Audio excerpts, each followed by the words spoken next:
Hi, this is Bryan Schaefer, President of Custom Learning Solutions. I'm here at the Avante User Group Conference in Banff, where I just delivered 2 professional development sessions, one on performance management, one on the 5 practices of exemplary leadership. Enjoy the footage of me in action, and if you are interested in hiring me to do something like this at your conference, please let me know. Thank you very much. For those of you that haven't met me, this is my last presentation in the 2 days. I'm Bryan Schaefer. My company is Custom Learning Solutions. Avante was gracious enough to let me put some stuff out on the back table, so my business card's there. There's lots of examples of the types of workshops that I do. This is a very small snippet of the types of workshops that I do. We're going to try to put a 2 to 3 day workshop into 58 minutes. We'll see how that goes. No, this is just a really exciting program that I deliver, and there's lots to it, so I want to jump right in. So just so we can validate this stuff, so this isn't something, I did this Thursday morning after the pub crawl, and I said, this isn't something that I just dreamed up while we were on the pub crawl on Wednesday night. This has been around a long time. It's a very well-known and well-respected and well-researched and documented model for leadership. The book is, it's the new version, okay? 5th edition. The model hasn't changed. The only thing that's changed is the data, updated information, more case studies, more countries, more examples. Okay, so that's what the book really is. It's all about the stories. They sat down with leaders across countries, across nationalities, across industries, and they asked them to tell us your personal best story. So as a leader, when you were at your best as a leader, what did that look like? How did you behave? So this is really the basis of the research. And then they started to reveal similar patterns of behavior. If you do this, you do this, you do this. And then, of course, like any model, they had to label it. So they had to put names to all of these things, okay? So there's 5 practices and 2 commitments within each practice. Model the way, inspired a shared vision, and we're going to go through all of these so they will make sense by the end. Challenge the process, enable others to act. And what's the last one? I want to make sure you can see that. Encourage the heart. So here's a list of, if all of these different individuals, and the examples are here, did this, they would be better leaders. But what do you notice about the list here? Who are we talking about here that can apply this model? Everyone, yeah, exactly. So there's a correlation between your ability to behave using the model to the engagement of your constituents. We use the word constituents because we're not always talking about an employee, manager, boss relationship here, right? So constituents is a very generic term for anybody that follows somebody, a leader. So this is an interesting question that we ask, and I'd love your input on this one. Are leaders born or made?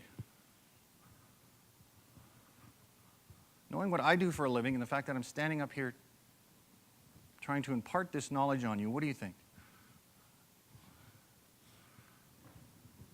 That? They're made, right? So I have a brochure at the back, and right on the front of the brochure it says, all leaders are born, but exemplary leaders are made. Bottom line, you can learn this stuff. There's no magic formula. You're not born into it. You may have some personality traits that people associate with credibility, but that doesn't necessarily mean you're a good leader. Okay? You have to display all aspects in order for people to want to follow. The session I had this morning around performance management, that is a hard management skill. Somebody's not living up to expectations. We need to sit them down. We need to have a conversation. So one thing leadership is not is a position. It's not a title. Okay? So just because I have the title of manager or CEO or president or supervisor, that doesn't make me a leader. So it's not power or authority. Okay? So what does leadership do? What are these 5 practices? What does it get people doing? And it's really about establishing direction, aligning people, enlisting people to want to be part of what you believe in. That's leadership. It's forward thinking. Okay? It creates momentum and movement and excitement. And you build capacity within individuals. Okay? That's leadership. It produces change and movement. Points that resonate through this program is leadership is everyone's business. Leadership is a relationship. You have to understand people and get to know people, what's important to them.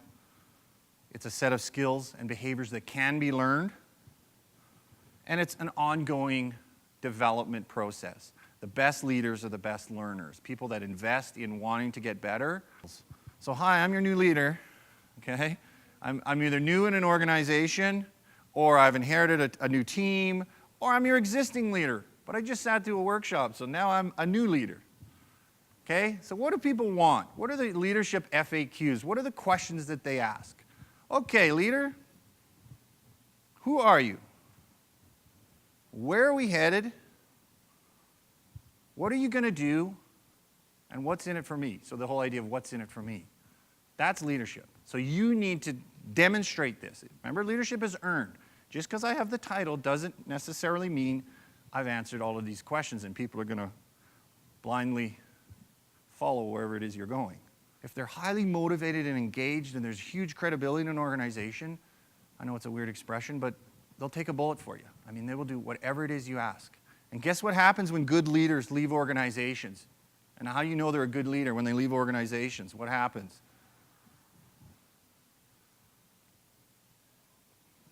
They'll take a bunch of people with them because they want to be with this person, because that's the kind of people I want to work for. Model the way, and here's a large picture of what we were talking about. Okay? I'm head, I'm leading, I'm carrying the torch. Okay? So this is all about the first question on that high new leader. Who are you? This is all about that. Okay? So clarifying your values and finding your voice, and then aligning your actions with those values. So who are you? So first of all, who am I? That's the question you need to ask as a leader. Who am I? And I'm going to pass out the values cards because they're quite interesting. We do a lot of work around these value cards.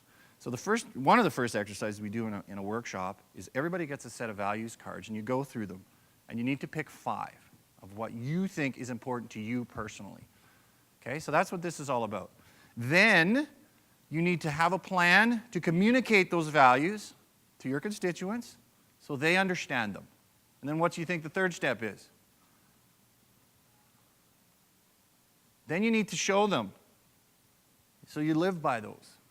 List anything you can think of that would make a good leader or that would make you want to follow somebody. And the list was pretty long. There's probably 80 to 90 different things.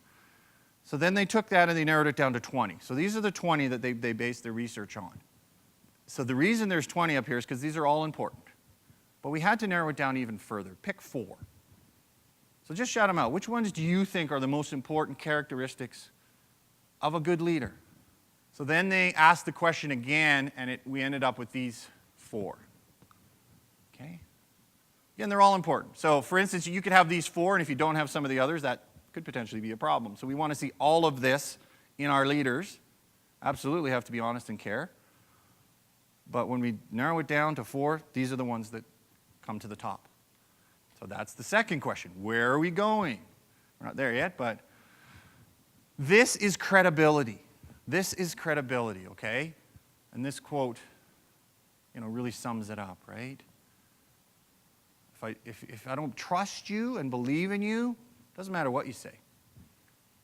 But how do you get credibility? What does it mean? Okay? And that's, again, where a good leader will leave an organization and people will follow. Because there's trust, there's credibility, there's passion and, and inspiration and all of those things. So in an organization of high leader credibility, these are the characteristics, and this is what we want to see, with our employees. Proud of the organization. So what is this, sort of the term that we use a lot? What does this define? What's another term that we use for all of these things often? Employee what?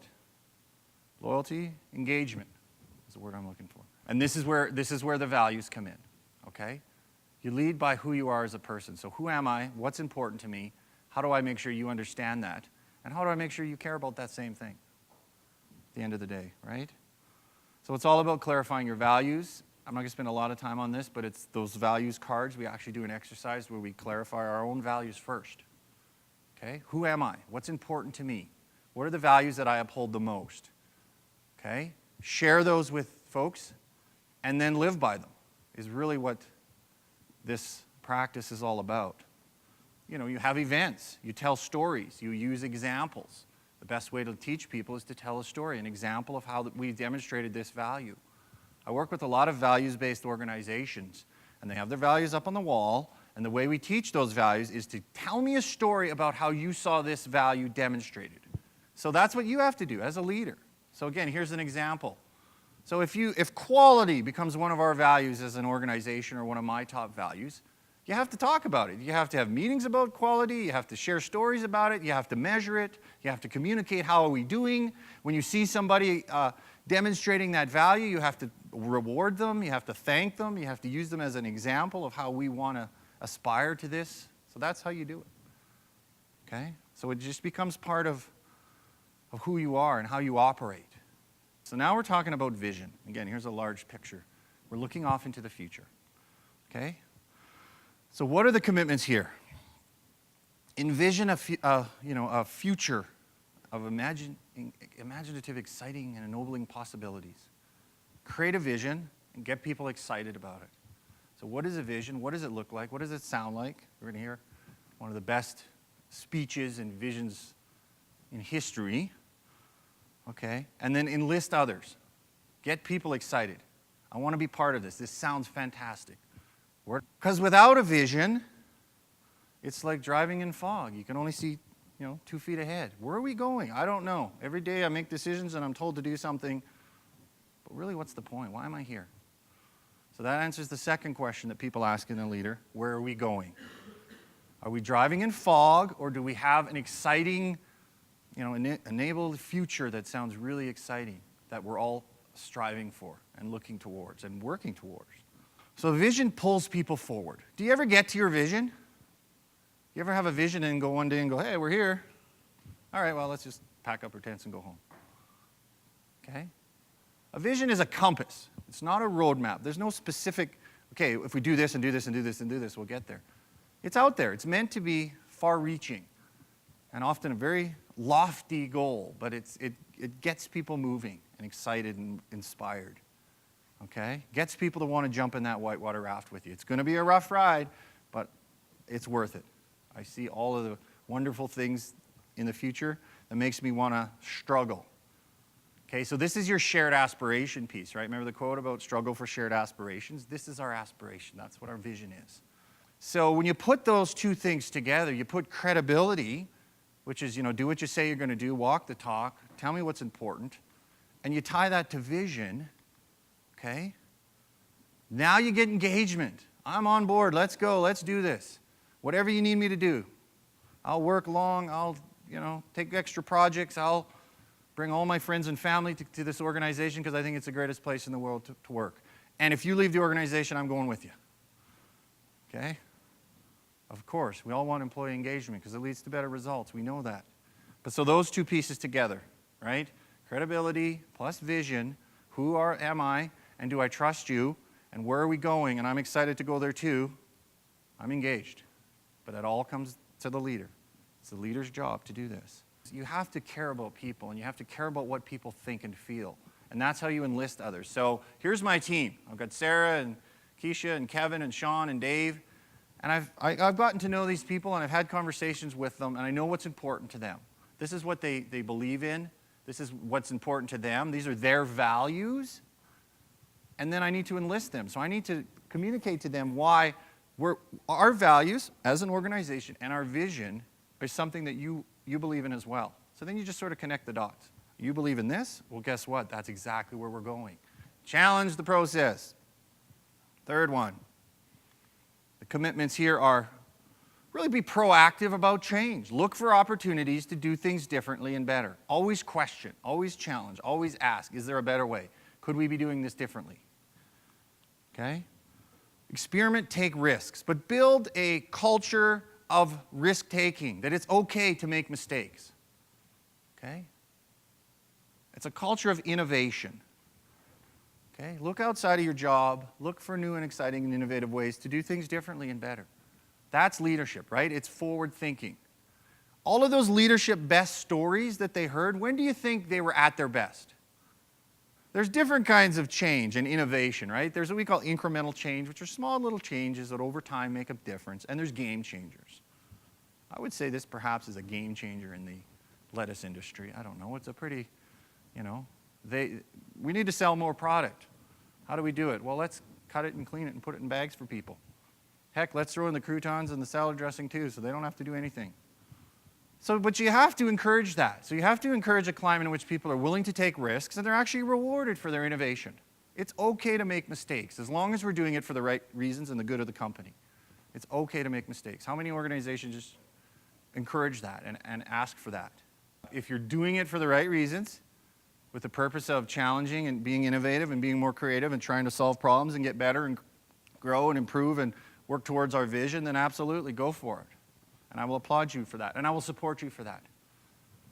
I'm not going to hang you out to dry if it goes south and say, I never approved that, or it was his idea, not mine. You're in full support.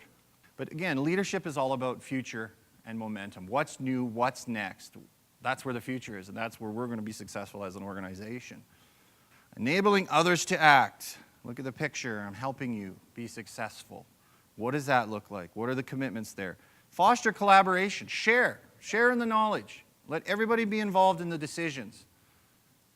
Okay? You don't stifle ideas and creativity.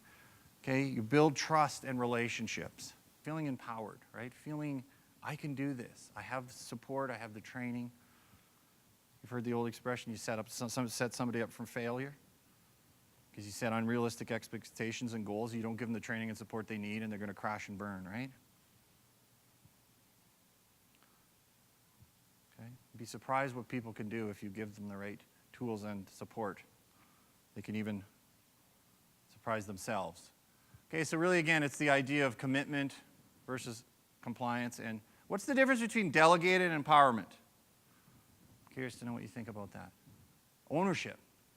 Instead of just telling you what to do, I need you to do this. Here's how I want you to do it. Because I'm the expert and I know better than you and you've never done it before, so here's how I want you to do it.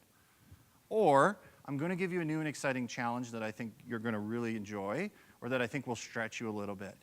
Here's what it looks like. Here's some of the parameters around what I need from you. But go nuts. Have fun. Good luck. If you need me, I'm here. I believe in you, and I think you can do this well. If you can come up with a better way to do it, fantastic. Run with it. Okay? So you have to allow people to try it and succeed and maybe fail the first time, but that's okay because I need you to take this thing over. I need you to do a good job, so I trust that you'll do it. Okay? And how often have we felt like this? This is the definition of powerless, okay? Unrealistic expectations, unrealistic goals, no skill, okay? So I'm going to just jump ahead to a diagram here that kind of sums it up a little bit. You need to give people challenges in order for them to want to continue to grow and be part of something exciting. You have to challenge people. So it's what we call the flow. It's finding the right amount of challenge to their skill level and giving them the support and the confidence and the courage to try it, okay? So it's kind of that sweet spot. And that changes all the time. So once you start out with something, there's a little bit of anxiety and, I'm not sure if I can do this. Well, I've done it before, but I've never taken this all on my own. And you say, go for it. And they do it, and maybe they have come back with a few questions, but then they're successful. And then they're happy and excited and great, I did it. Then you have to give them something new. So you have to know your people and know their skill level and know if they're bored because you're not giving them enough challenging tasks, or know if you're going to overwhelm them and they're going to be on stress leave. All right, we're into the last practice. Encourage the heart. Let's celebrate success, individually and as a group. And what about the question of the idea of recognizing individual accomplishments of somebody in a public setting? Would you have a meeting, bring your team together, pull somebody up to the front of the room, give them a prize, and thank them in front of everybody else? Would you do that? Or is that not something you're comfortable with?